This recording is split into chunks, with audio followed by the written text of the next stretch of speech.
You ask Tiger to solve. This deals with linear equations with one unknown. The final result is x equals -4. Let's solve it step by step. Group all constants on the right side of the equation. Subtract 3 from both sides.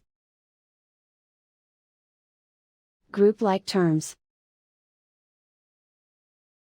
Simplify the arithmetic.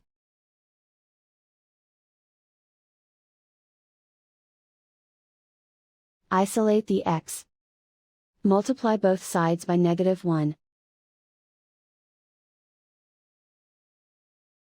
Remove the ones.